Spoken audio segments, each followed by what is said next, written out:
Audiodescrição de Primum, o primeiro livro do mundo. As buscas no Brasil. Lei de Incentivo à Cultura e LFC Cultural apresentam Primum, As buscas no Brasil. Autora Vivi Costa, ilustrador Charles Segatti, inspirado na peça teatral A Magia do Livro. Patrocínio Valeu, IVA. Realização Secretaria Especial da Cultura, Ministério da Cidadania, Governo Federal, Pátria Amada Brasil. Apoio Cultural, Fundação Marco Polo, Centro Universitário FSG, Foco 3 Produções. Projeto Livro que Te Quero ao Vivo. A história começou em um castelo chamado Castrum, onde moravam Carmina e Magnus, os feiticeiros do reino. Eles deveriam usar seus poderes para cuidar do livro Primum, que guardava toda a sabedoria e conhecimento do mundo. Mas a ambição e o desejo de ser mais poderoso do que o outro fizeram com que eles cometessem um grave erro. Então, numa batalha de feitiços, encantos e magia, o livro foi atingido e se despedaçou. As partes do livro caíram em vários locais do mundo. Agora, Carmina e Magnus fazem uma jornada para encontrar os fragmentos do livro. Desta vez, foram ao Brasil fazer suas buscas. Antes de embarcar nessa aventura, conheça os personagens principais desta história. A feiticeira Carmina é uma moça branca de cabelos loiros, compridos e ondulados, grandes olhos verdes, nariz arrebitado e boca pequena. Ela usa vestido rosa de mangas compridas, uma saia com babados que vai até a canela e botinhas marrom. Um cinto de fivela redonda com uma estrela no meio, uma capa rosa longa e um chapéu vermelho pontudo e sem abas com uma estrela na frente completam o visual. O feiticeiro Magnus é um rapaz branco de cabelos castanhos com as pontas crescidas. Pequenos olhos castanhos, nariz reto com óculos redondos apoiados na ponta e boca pequena com lábios finos. Usa um manto azul escuro de mangas compridas que vai até os joelhos, com uma capa verde escura longa, botas de cano alto pretas e um chapéu preto pontudo. A coruja tagarela acompanha os feiticeiros nas buscas. Ela tem penas marrom, grandes olhos redondos e o biquinho laranja. A capa do livro tem uma moldura verde escura. Dentro da moldura, Carmina e Magnus estão voando em um balão à noitinha. Do balão aparecem apenas o cesto de vime e parte das cordas. Magnus está apontando para alguma coisa ao longe. Os dois sorriem. A coruja tagarela, pousada na borda do cesto do balão, observa tudo com olhos bem abertos. Lá no fundo, à esquerda, está à frente de um templo, todo construído com pedras cor de laranja e com uma torre do lado esquerdo. Mais à frente está um homem musculoso de pele morena com olhos pequenos e puxados nos cantos, nariz achatado, boca grande com lábios finos e cabelos lisos, compridos e pretos. Está sem camisa e veste um saiote azul esfarrapado preso à cintura por uma faixa vermelha. Ele está abaixado com uma perna na frente e outra atrás. O braço direito está estendido para o alto. A mão segura firmemente a ponta de uma corda fina com em torno de meio metro e com pedras presas nas pontas. A corda está esticada quase horizontalmente para trás sobre a cabeça do homem.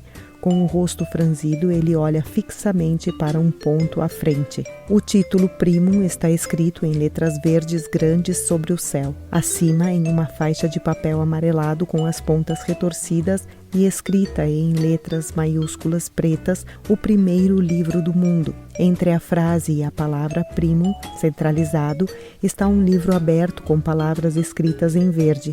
Abaixo, em letras verdes, As buscas no Brasil. A autora dedicou o livro aos pais, agradecendo a eles pela doação, exemplo e proteção. Cada ilustração preenche 2 páginas do livro. Vamos agora embarcar nesta aventura. Lá estava ela em seu momento de contemplação. A deusa Minerva adorava ficar acomodada em suas nuvens, observando como as pessoas utilizavam o conhecimento e a sabedoria para melhorar a vida e o lugar em que viviam. De repente, ao olhar lá para os lados do castelo Castrum, vê o inacreditável. Raios, trovões e pedaços de papel voando pelos ares. Ah, não! Por esta eu não esperava, mas o que foi que aqueles dois aprontaram? Ordenou imediatamente que sua coruja de estimação se dirigisse ao castelo para dar uma espiadinha no que os feiticeiros Carmina e Magnus haviam aprontado. Ao retornar, a coruja tagarela contou para a deusa o que viu. Minerva não teve dúvida, era preciso tomar providências rápidas para evitar um mal ainda maior.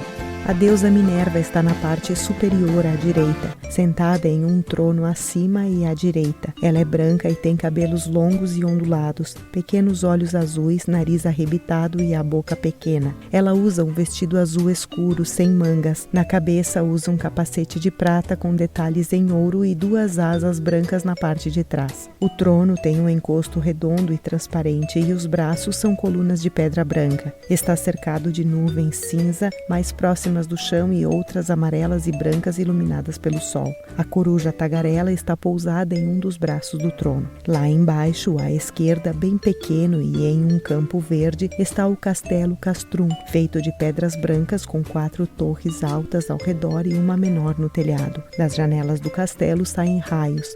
Papéis giram em um redemoinho um pouco acima do telhado.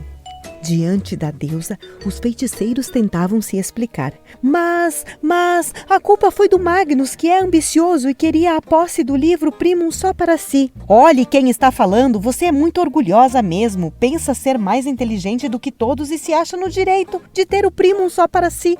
Ai, como podem se comportar desta maneira? Vocês acabaram de destruir todas as histórias do mundo. Tratem de procurar e quando encontrarem as partes do livro, entreguem nas mãos certas. Por ora, vocês ficarão sem os seus poderes mágicos, que é para não causarem estragos maiores. Sem nossos poderes de magia? Mas este mundo é tão grande, sem poderes fica dificílimo encontrar as partes. Pois é. Pensassem nisso antes de fazerem o que fizeram. Para dar uma ajudinha, vou autorizar a coruja tagarela a acompanhar vocês nas buscas.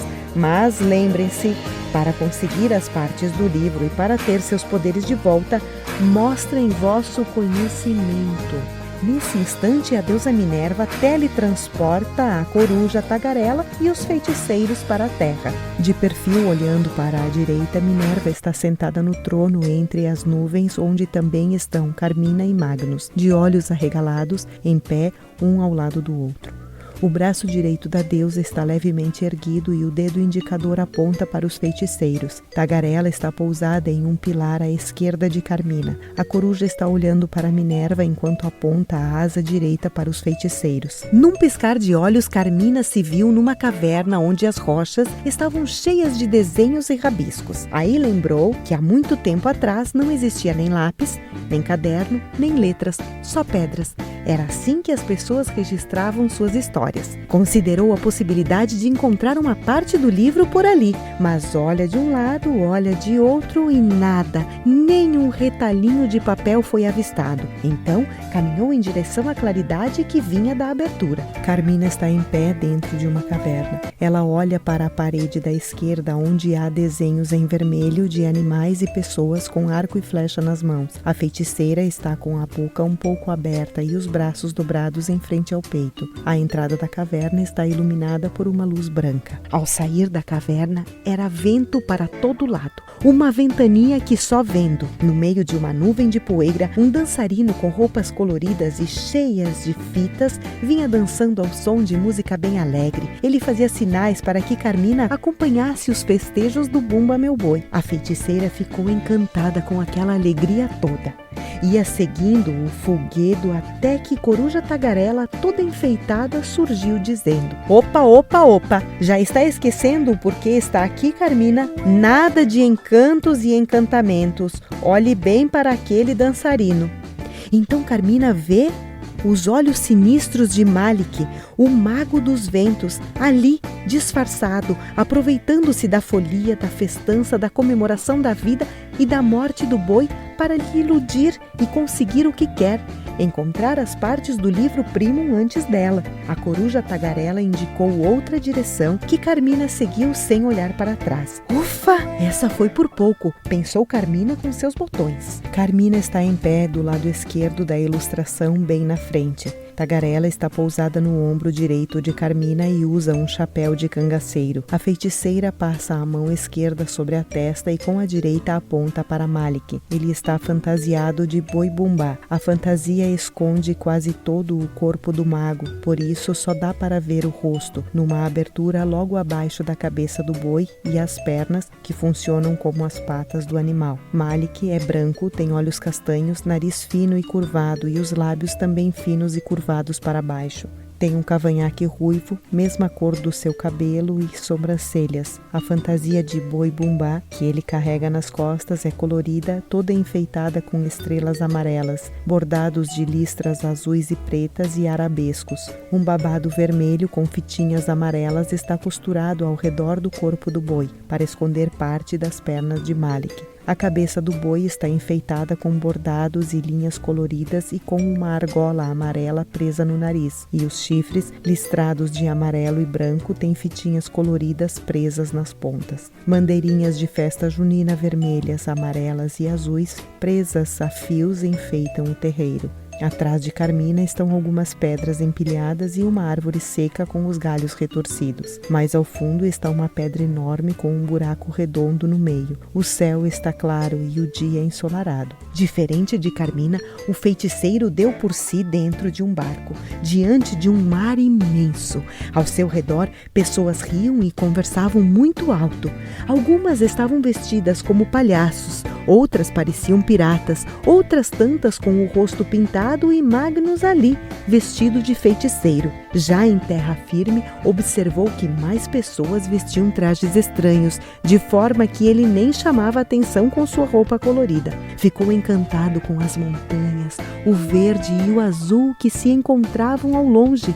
No horizonte, a praia que seguia à sua frente. Mas que lugar era aquele? Ele não sabia, mas ouvia ao longe uma música que dizia: cidade maravilhosa, cheia de encantos mil, cidade maravilhosa, coração do meu Brasil. Concordou com a música. Esta cidade é mesmo maravilhosa. Magnus está em pé na parte da frente do convés de um barco cinza com escotilhas no casco. O grande barco está atracado de lado em um pier, que é uma plataforma de madeira onde os barcos atracam com a proa parte da frente do barco apontando para a direita. A embarcação tem 2 mastros, um na popa, que é a parte traseira, e outro na proa. Em cada um deles, lá no alto, está uma plataforma de observação no formato de uma cesta.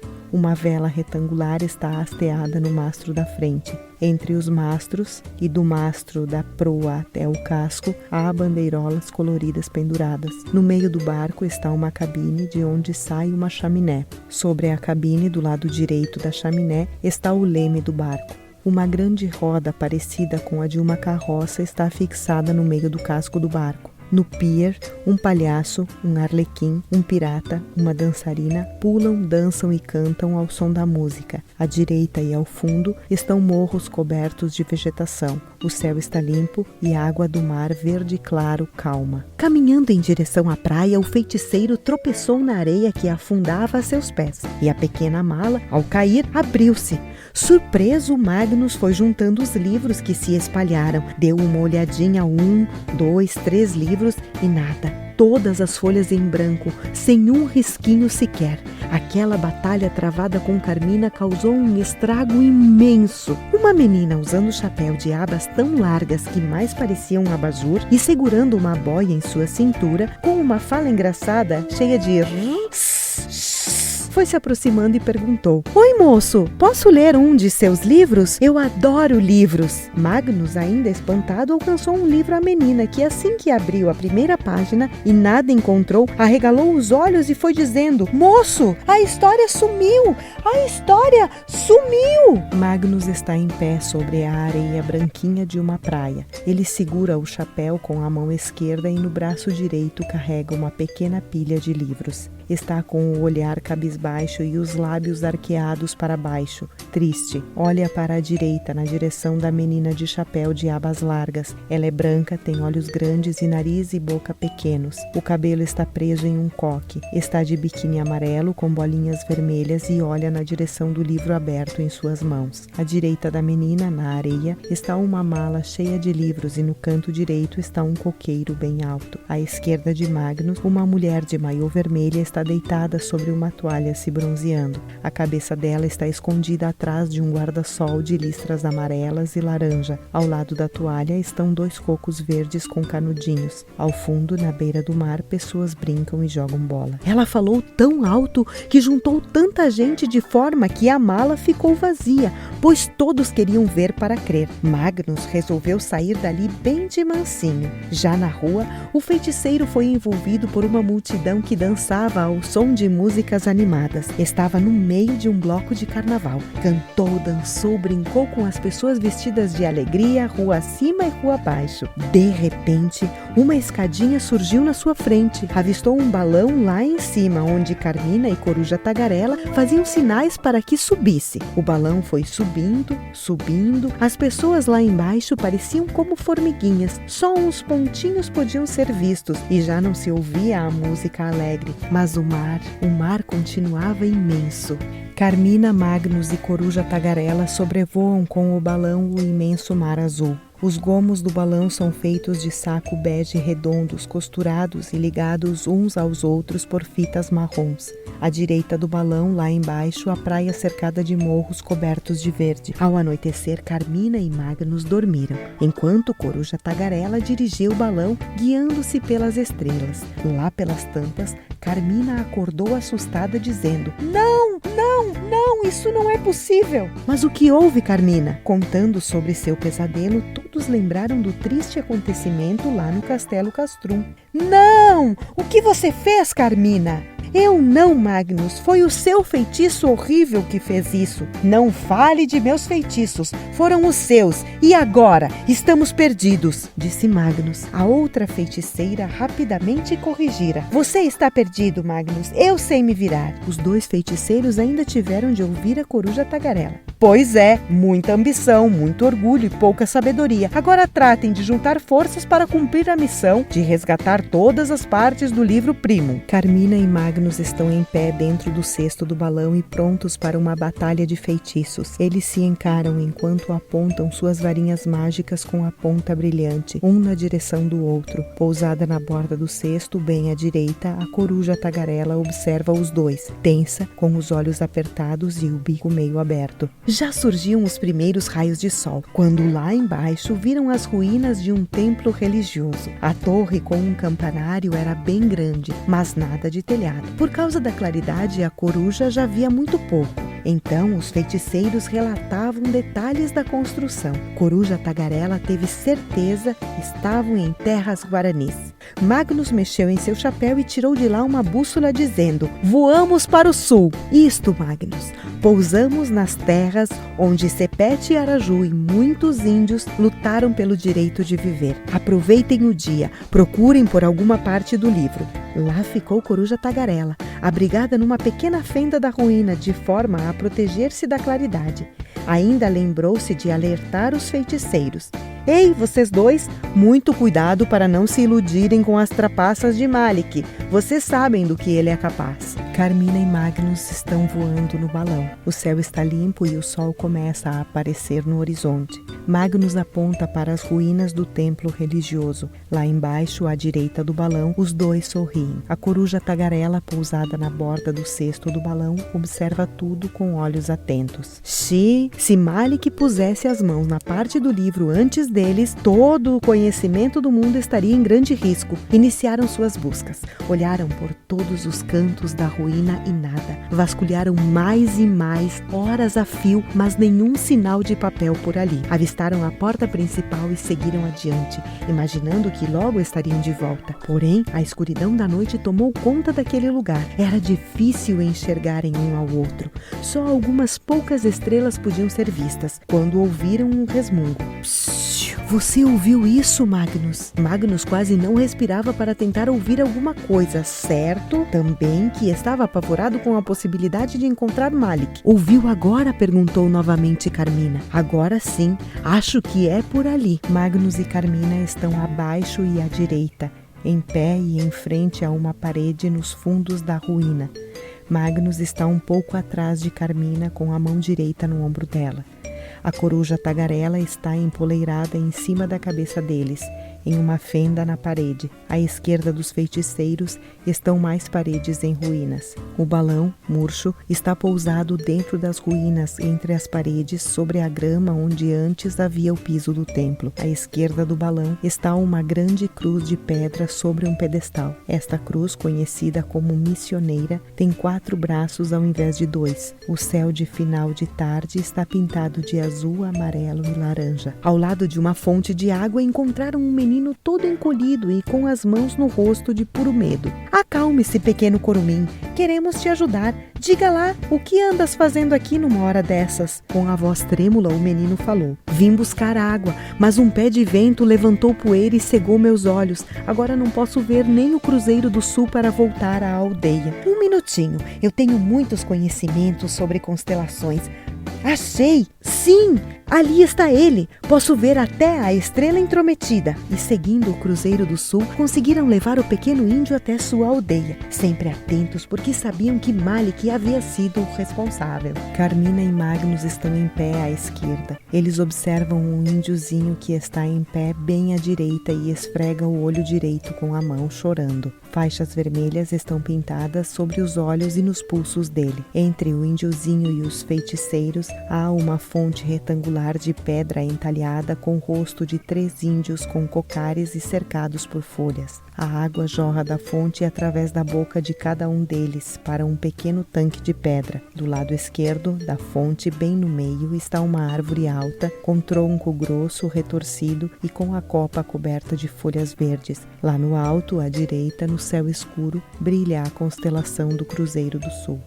Lá na aldeia, os feiticeiros entraram numa grande casa. Os pais do pequeno índio logo cobriram seus olhos com compressas para que a poeira fosse extraída e ele voltasse a enxergar. Em seguida, o pajé convidou os feiticeiros a participarem da cerimônia. Estávamos esperando por vocês. A coruja de Minerva está logo ali, e adiantou o assunto. Os índios pediram para que Tupã, o deus da criação segundo o povo guarani, auxiliasse a encontrar a tal parte do livro primo. Carmina e Magnus estão no terreiro da aldeia indígena. À esquerda deles está o pajé, que é o responsável pelos rituais mágicos nas tribos. Ele tem pele morena, está sem camisa e veste um saiote com franjas vermelhas. Está com um cocar de penas amarelas e com 2 colares no pescoço. Bem à direita, surge em meio a uma poeira brilhante um índio de cabelos longos, lisos e pretos montado em um cavalo negro.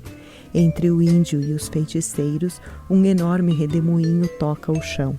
Mais atrás, vários índios dançam de mãos dadas em frente a uma oca com telhado de palha. Lá no céu, o rosto de Tupã, pintado com listras vermelhas e com um cocar branco, observa tudo o que acontece. De repente, uma grande correria. Diante de toda a aldeia, ocorria a batalha entre Sepete Araju e seu facho de luz contra Malik e seus redemoinhos. O mago dos ventos usou diversos truques de magia. Apesar do perigo, graças às boleadeiras que o índio Sepete sabia usar muito bem, Malik foi imobilizado. Com os pés atados, não conseguia provocar os redemoinhos. Enquanto isso, o pajé levou Coruja, Carmina e Magnus até um recanto. Ali, receberam das mãos do pequeno curumim uma estátua de madeira e a seguinte recomendação: saiam logo da aldeia. O que vocês procuram está no oco da estátua e ficou guardado por muitos séculos. Agora, sigam seu caminho. À esquerda do redemoinho surge Malik.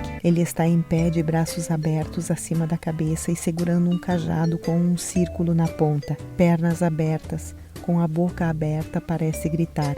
Ele veste blusa branca com um colete azul com bordados e calça amarela. Na cabeça, leva uma boina azul com uma pena branca e nos pés, sapatos de bico muito fino. À direita de Malik está o índio Sepete Araju. Ele está abaixado com uma perna na frente e outra atrás. O braço direito está estendido para o alto. A mão segura firmemente uma boleadeira, que é uma arma feita de uma corda fina com em torno de meio metro e que se divide em outras 3, cada uma com uma pedra presa na ponta. A corda está esticada quase horizontalmente para trás sobre a cabeça do homem. Com o rosto franzido, ele olha fixamente para Malik. Aos pés do índio está um arco e preso às costas uma bolsa com flechas. O cavalo está ao lado do índio, empinando.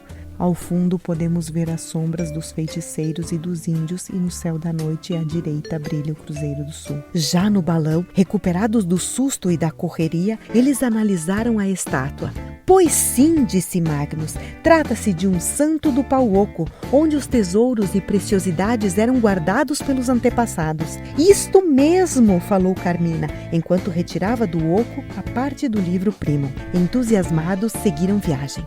É um mistério se Malik conseguiu desatar a boleadeira de seus pés. O que se sabe é que ele desapareceu sem levar a parte do livro. Para evitar surpresas, Coruja Tagarela tratou de fazer com que a parte resgatada chegasse às mãos da deusa Minerva. Então se perguntaram: e agora? Qual será nosso próximo destino? Arregalaram os olhos ao ver a Coruja Tagarela com aqueles trajes tão esquisitos. Ao amanhecer, Magnus e Carmina levantam voo com o balão. Magnus segura o santo do pau oco e Carmina a página de Primum. A Coruja Tagarela, empoleirada no cesto, veste um kimono verde com faixa laranja na cintura. À esquerda, em meio aos campos verdes, o pajé e 2 outros índios acenam para os viajantes. À esquerda, lá no fundo, a silhueta de Sepete Araju montado no seu cavalo começa a desaparecer sob a luz do sol. Sobre uma página laranja com desenhos em zigue-zague marrons, à direita, a frase: indique no mapa onde será a próxima aventura dos feiticeiros. Abaixo da frase, o mapa do mundo. Há um X sobre o Brasil. Fim. Roteiro de audiodescrição Milena Eixe. Consultoria Felipe Mianes. Narração Raquel Carissimi.